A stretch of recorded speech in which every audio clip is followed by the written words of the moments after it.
Hello guys, இன்னைக்கு நம்ம பார்க்க போறது greatest image written after 4000 year. So வீடியோக்குள்ள போறதுக்கு முன்னாடி எப்பயும் போல தான் மறக்காம கீழே ஒரு லைக்கை போட்டுருங்க. ஏன்னா இப்போதான் இது விறுவிறுப்பா போகும். சரி வாங்க நம்ம டைம் மிஸ் பண்ணாம எபிசோடுக்குள்ள போகலாம். எபிசோட ஸ்டார்டிங்லயே உங்க ரெண்டு பேரும் ஒரு இடத்துல ஒழிஞ்சிக்கிறாங்களா, இதையும் நம்ம ஹைட்ரா சென்ஸ் பண்ணிது. ஹே ஹைட்ரா, நீ எங்க போயின்னு இருக்க? எனக்கு அங்க ஏதோ ஒண்ணு இருக்கிற மாதிரியே இருக்கு. அது ஒன்னும் இல்ல, அது என்னோட அப்போஸ்டல் தான். ஆனா இதுக்கு முன்னாடி நான் கேட்கும் போது அது எதுவும் இல்ல அப்படின்னு நீ சொன்ன. ஆனா இப்ப பார்த்தா நீ அப்போஸ்டல்னு சொல்ற. உனக்கே தெரியாதா என்ன? அப்போஸ்டலோட ஐடென்டிட்டியை நம்ம எல்லாருமே ஹைட் பண்ணி தான் வைக்கணும். யாருக்குமே அதை பத்தி தெரியக்கூடாது. அதுக்காக தான் நான் இப்படி பண்ணேன். ஆனா எனக்கு நல்லாவே புரியுது நீ எதுக்காக அப்படி பண்ணிருக்குன்னு. ரிக்கி, நீ ஒரு விஷயத்தை ஞாபகம் வச்சுக்கணும். என்னோட கண்ணு அது ரொம்ப ஷார்ப்பானது.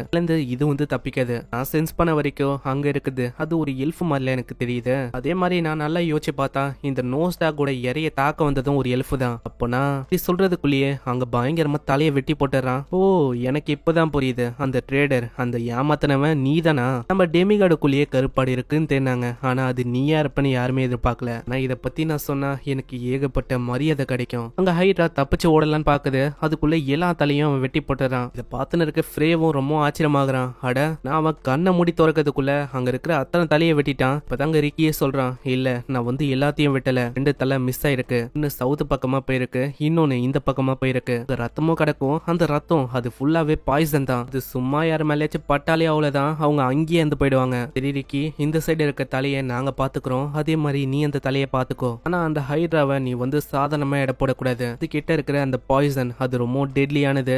சீக்கிரமாவே ரீஜெனரேட்டும் பண்ணிக்க முடியும். அதோட பாய்சன் அதுதான் அதுக்கு ஒரு ஸ்ட்ரென்த் மாதிரி. பாய்சன் கிட்ட இருந்து நீங்க கொஞ்சம் ஜாக்கிரதையா இருக்கணும். ஏன்னா தெரியாதனமா டச் ஆனாலும் அவ்வளவுதான், உங்களோட ஸ்கின் அது அப்படியே மெல்ட் ஆயிடும். உங்களோட பாடியே இருக்காது. அதுக்கப்புறம் இந்த ஹைட்ராக்கு ஒரு வீக்னஸ் இருக்கு, அதுதான் ஃபயர். சோ அதனால கொஞ்சம் ஜாக்கிரதையாவே அவளை பிடிக்க பாருங்க. ஏன்னா அவளோட பாடியை அவளால ஸ்பிளிட் பண்ணிக்க முடியும். இந்த சைடு அந்த ஹைட்ராவை காட்டுறாங்க. அந்த ஹைட்ரா செம்ம வேகமா அங்கிருந்து தப்பிக்க ஆரம்பிக்குது. சோ இதனால இவங்களுக்கும் வேற வழி இல்லையா, இவங்க ரெண்டு பேரா பிரிஞ்சு போய் பிடிக்கிற மாதிரி தான் இருக்கு. கரெக்டா ஒரு வாய்ப்பு கிடைக்கும் போது கரெக்டா லூக்கஸ் அங்க ஃபயர் பிளாஸ்ட வச்சு தாக்குறானா. இதே ஒரு வாய்ப்பா பயன்படுத்தி அவளோட தலையை துண்டாக்குறா. திடீர்னு அங்க பாய்சனை அப்படியே அவ துப்புறாளா. இது அங்க ஸ்னோ எதிர்பார்த்திருக்க மாட்டா. ஸ்னோவாலையும் அங்க தப்பிக்க முடியல. என்ன மன்னிச்சிரு, நான் இங்கேயே சாக போறேன்னு நினைக்கிறேன். ஆனா அவ நல்லா கண்ணை தொந்து பார்த்தா அவ சாகல. ஏன்னா அவளை சுத்தி ஏதோ ஒரு பேரியர் இருக்கு. இதுக்கப்புறமா அந்த ஹைட்ரா விட்டு வைக்காம அங்க பயங்கரமா தாக்க ஆரம்பிக்குதா. ஒரு கட்டத்துல அங்க ஸ்னோவால தாக்கு பிடிக்க முடியல. ஏன்னா ஹைட்ராவோட ஸ்ட்ரென்த் அவ்வளவு அதிகமா இருக்கு. இவ கிட்ட எப்படி எவ்வளவு ஸ்ட்ரென்த் இருக்கு. எல்லா தலையும் ரிக்கி வெட்டிட்டான். இப்போ ரெண்டு தலை தான் இருக்கு. இதை வச்சு இவளால இப்படி இந்த அளவுக்கு பவர்ஃபுல்லா இருக்க முடியுது. எனக்கு இப்பதான் புரியுது நீ எதுக்கு ரிக்கியோட அப்போஸ்டலா இருக்கன்னு. ஆனா இதுக்கப்புறம் நீ என்ன பண்ண போற? அங்க வாயத்தொந்து நிறையவே பாம்பு எல்லாத்தையும் அவ ஏவி விடுறா. ஒரு பாம்புக்கும் அவ்வளவு விஷம் இருக்கும். எல்லா பாம்பையும் அவ வெட்ட ஆரம்பிக்கிறா. ஒரு பாம்பையும் அவ விட்டு வைக்கல. ஒரு பாம்பு அவளை கடிச்சாலும் அவ்வளவுதான், டைரக்டா பரலோகம் தான் போகணும். இதனால எல்லா பாம்பையும் அவ வெட்டுறா. ஒரு கட்டத்துல அவ ரொம்ப களைச்சு போக ஆரம்பிக்கிறா. எதிர்பார்க்கல இந்த டெமிகாட்ஸ் இவங்களுக்கு இந்த அளவுக்கு பவர் இருக்கும்னு. யோசிச்சு பார்த்ததை விட இவங்களுக்கு நிறையவே பவர்ஸ் இருக்கு. என்ன மன்னிச்சிரு ஃப்ரே, இதுக்கு மேல என்னால ஒண்ணுமே பண்ண முடியல. நான் ஒரு ஃபெயிலியர் தான். எல்லா பாம்பும் அப்படியே கடிக்கலான்னு வருமா, திடீர்னு அவளை சுத்தி ஒரு பேரியர் கிரியேட் ஆகுது. இந்த சைடு அந்த ஹைட்ராக்கு ஒண்ணுமே புரியல. அவ முன்னாடி நார்த் பக்கத்துல இருந்து ஒரு சன் உதிக்குது. என்ன இது, இந்த உலகத்துல இப்படி ரெண்டு சன் வரும்? அப்புறம் தான் நம்மளுக்கு புரியுது அது ஒன்னும் சன் இல்ல, ஃப்ரே உருவாக்குன ஃபயர் பால் தான். ஆல்ரெடி ரிக்கி சொல்லிருப்பான் ஹைட்ராவோட வீக்னஸே இந்த ஃபயர் தான். அந்த ஃபயரை அவன் எவ்வளவு பெருசா உருவாக்கி இருக்கானா, ஒரு சன் அளவுக்கு அவன் உருவாக்கி இருக்கான். பாக்குற ஹைட்ரா ரொம்ப பயந்த போது அப்படியே தாக்கி அந்த ஹைட்ராவை ஒட்டு மொத்தமா வலிக்கிறான். ஸ்னோவால இதெல்லாம் பார்த்து நம்பவே முடியல.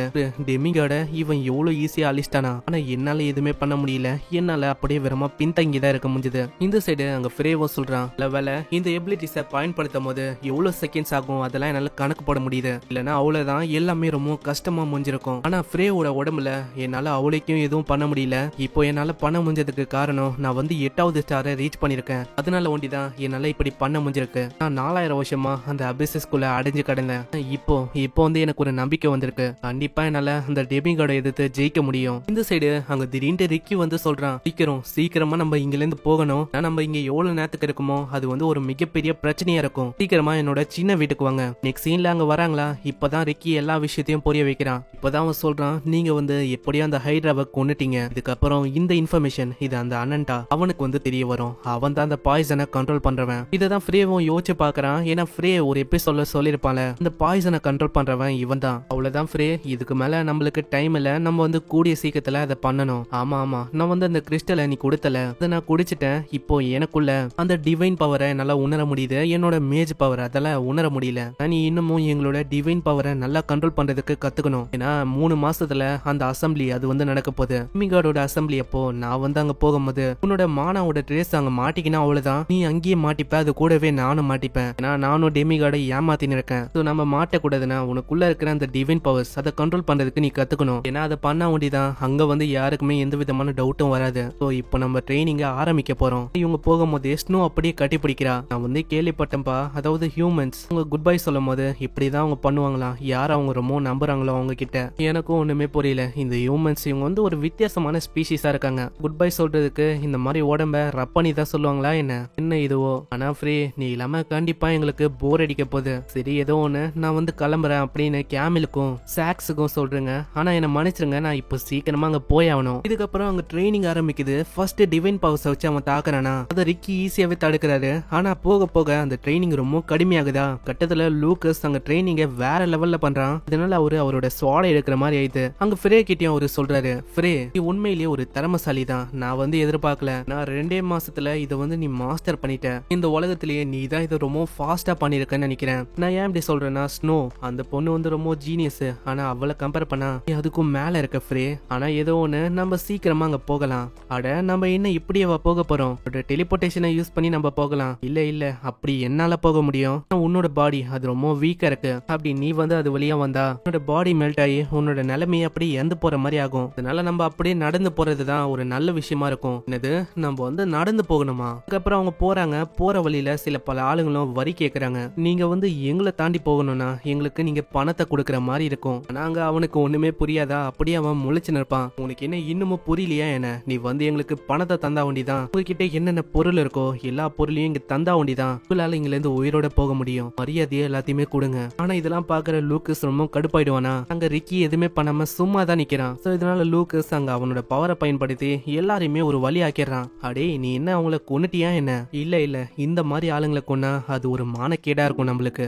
அப்படியே அவங்க போவாங்களா. அங்க பின்னாடியே ஒரு வாய்ஸ் ஒண்டி கேக்குது. நான் வந்து எதிர்பார்க்கல இந்த மாதிரி இந்த ஹியூமன்ஸ் இவங்க வந்து ரொம்ப இன்ட்ரெஸ்டிங்கா இருக்காங்க. ஆமா நீ வந்து ஏதாச்சும் சொன்னியா இல்ல எதுவும் இல்ல.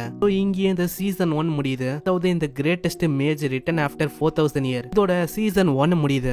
பார்க்கலாம். இதோட சீசன் 2 வேணும்னா கண்டிப்பா கீழே கமெண்ட் பண்றேங்க. நான் பார்த்தாலே தெரியுது சில பேருக்கு இந்த சீரிஸ் பிடிக்கலையா என்னன்னு தெரியல. நான் ஸ்டார்டிங்ல பார்த்த அளவுக்கு இப்ப பெருசா யாரும் பார்க்கறதில்ல.